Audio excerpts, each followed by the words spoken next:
भारत ने रशिया को एक करारा झटका दिया है। ऐसा झटका कि भारत अब दीगर ममालिक के साथ अलायंस बना रहा है और रशिया को बिल्कुल एक साइड लाइन कर दिया है। नाजरीन ग्रामी, आपको ये बता दें कि रशिया को एक बड़ा एडवांटेज ये भी मिला है कि वो अब भारत के अलायंस से निकलकर भारत को जो हथियार बेचता था, भारत को जो टेक्नोलॉजी बेचता था, उसको छोड़कर अब प्रो चाइना हो चुका है, जिसका भारत को भी नुकसान हुआ है। ऐसा नहीं है कि भारत ने रशिया को छोड़ा है और रशिया को अकेले नुकसान हुआ है, बल्कि भारत को भी बराबर नुकसान हुआ है। लेकिन फिलवक्त के लिए आपको ये बता दें कि भारत ने कुछ ऐसे काम किए हैं जिसकी वजह से रशिया बिल्कुल ग्राउंड हो सकता है। रशिया ने कुछ ऐसी गलतियां करी हैं जो भारत को काफी नुकसानदेह साबित हुई हैं। तमाम तर चीजें बड़ी डिटेल के साथ आपके साथ डिस्कस करेंगे कि वो कौन सी ऐसी गलतियां थी कि भारत और रशिया का जो इतना पुराना पार्टनरशिप और कोलैबोरेशन का रिश्ता था वो एकदम टूट गया। तो छोटी सी गुजारिश है कि आप हमारा यूट्यूब चैनल हसनात टीवी को सब्सक्राइब कर लें, घंटी के निशान को दबा लें ताकि लेटेस्ट न्यूज आप तक बर वक्त पहुंचती रहे। नाजरीन, कुछ रोज कबल साउथ कोरिया के डिफेंस मिनिस्टर भारत के अंदर आते हैं और भारत के डिफेंस मिनिस्टर के साथ मिलकर कुछ डिफेंस कोऑपरेशन करते हैं। डिफेंस एग्रीमेंट करने के बाद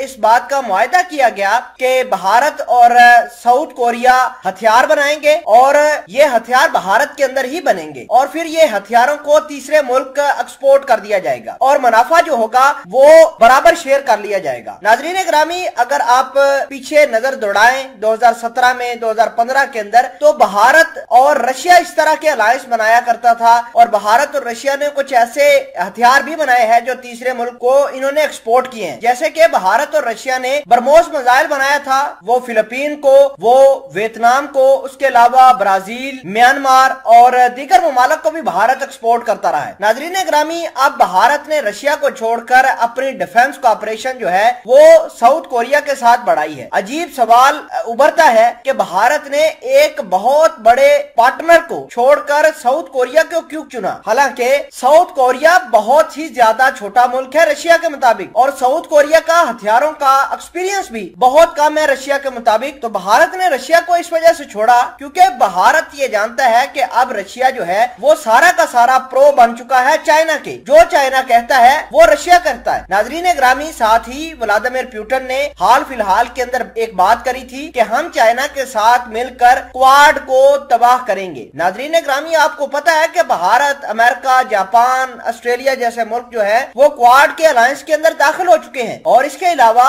जैसे कि सऊदी अरेबिया, यूएई, ये तमाम के तमाम ममालिक क्वाड के अंदर आना चाहते हैं। आपको ये भी बता दें कि भारत ने मुकम्मल तौर पर रिप्लेस कर दिया है रशिया को और उसकी जगह उसने छोटे छोटे मुल्कों के साथ कोलैबोरेशन करना शुरू कर दिए हैं। इसके अलावा भारत ने इजराइल, अमेरिका, फ्रांस जैसे मुल्कों से हथियार खरीदना शुरू कर दिए हैं। ये तमाम तर कहानियां रशिया के लिए काफी बुरी साबित हुई हैं। वजह यह है कि अगर भारत और रशिया इसी तरह कोलैबोरेशन करते रहते और हथियार बनाकर दूसरे ममालिक को बेचते रहते तो रशिया को ज्यादा फायदा होने वाला था, क्योंकि रशिया डायरेक्ट तो हथियार एक्सपोर्ट नहीं कर सकता, क्योंकि जो भी मुल्क रशिया से हथियार खरीदता है अमेरिका उसके ऊपर पाबंदियां लगा देता है। और अगर चाइना और रशिया आपस में कोलैबोरेट करते हैं तो चाइना और रशिया दोनों ही अमेरिका के दुश्मन है और दोनों के ऊपर पाबंदियां लगा दी गई हैं। तो आपको ये बता दें कि अगर भारत और रशिया इसी तरह के काम करते रहते तो भारत रशिया के हथियार एक्सपोर्ट करता और अपना भारत के थ्रू इनडायरेक्ट शेयर हासिल करता रहता, तो रशिया के लिए काफी अच्छा साबित हो सकता था।